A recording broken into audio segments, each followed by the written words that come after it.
Hi there, Deb here, reporting in on my progress over the last week on the every other day diet. It was an awesome week, actually. I have nothing but good things to say about the program.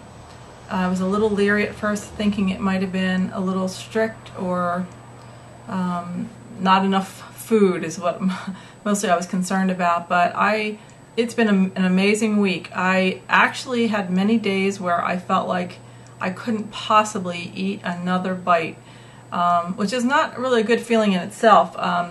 You don't want to be on that other end of the spectrum where you're stuffed as opposed to feeling totally starving all the time. But it was pretty cool. I ended up down about 4 pounds for the week, which is pretty exciting in itself. I know some of that's water weight, and that happens a lot in the very beginning of any kind of plan any big changes you make in your diet. But really 1 to 2 pounds is all you want to lose a week anyway, because it's been proven that the more slowly you lose it, the more likely it is to stay off long term. So I'm not looking for any big 5-10 pound weeks. This isn't the Biggest Loser competition, but it really has been a positive experience so far. I found that I really like having the shakes in the morning. It's something I did years ago when I was doing more of the bodybuilding type diets and stuff, where I had a lot of shakes. And for one thing, if you find a good protein powder, which I have, the protein powder I use is Beverly International's Ultra Muscle Provider, which is pretty good tasting, especially the vanilla. Anyway, so I've been using that for my shakes and throwing some fruit in there, and it really is pretty cool in the mornings. I like the convenience. I love the taste of it. So what I've been doing for exercise this week is really just cardio, a lot of walking. I walk with a friend 3 days a week, where we do about an hour, so it's about 3 miles 3 days a week, and I've undertaken walking my dog in the evenings as well, so it gives me another 30 minutes or so in the evenings of walking. I'm also incorporating the cardio program that John Benson talks about in the Every Other Day diet.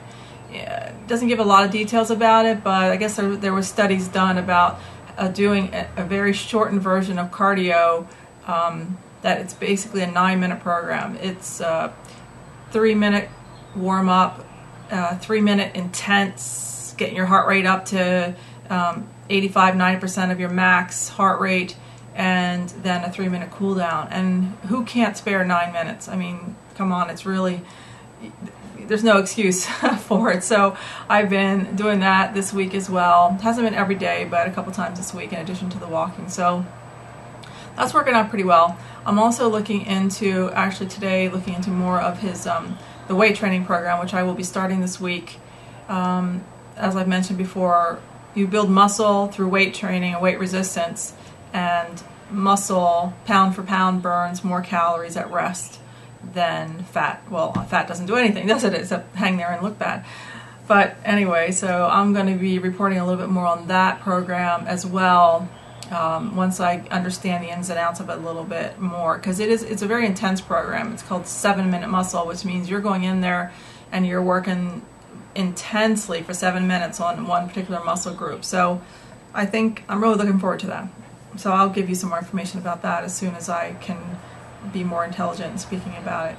A couple times this week where the plan is built in where you can have a feed meal, which means in addition to the apple that you have as the third meal of the day, you can, I think it's 3 times during the week, you can, after you have the apple, can eat anything you want in addition. Like you want a Big Mac, you can have a Big Mac after your apple, or pizza, or whatever it is that you want. The whole idea of this plan was you don't feel deprived, so you can have something like that in addition. So you stick to the plan better because you don't have that feeling of deprivation going on all the time. So as it turned out, I did that one time during the week. Went to a friend's house and had some, and basically it was just bruschetta and a little piece of, some little piece of zucchini cake or something that she had there. And then I was strict with it the rest of the week because I knew that on July 4th I was going to be going to a party. So went to a party, had, you know, some things that I was looking forward to, burger and some salads and things like that, macaroni salad, potato salad. So that was really good. I got that totally out of my system. And actually Sunday I wasn't feeling my best because I'd been eating clean all week, and then you introduce some foods in there that you haven't had for, you know, some period of time, and you realize how they make your body feel. So it's an interesting learning process when you go through this. It's been a long time since I've been doing it, just finally back on the wagon again. But overall, the experience was great. Down 4 pounds, makes me very happy. My 50th birthday deadline, which is September 11th, is coming up real quickly, so I'm real dedicated to getting it done this time. It's enough procrastinating, and that's about it for me for now. I'll update you again as soon as I can, and if not in the next couple of days, at least once a week I'll be doing these videos, and hopefully you'll see my progress. I think this video I look a little less puffy than I did in my last video last week, and that makes me happy too. So anyway, till next time, I'll talk to you later.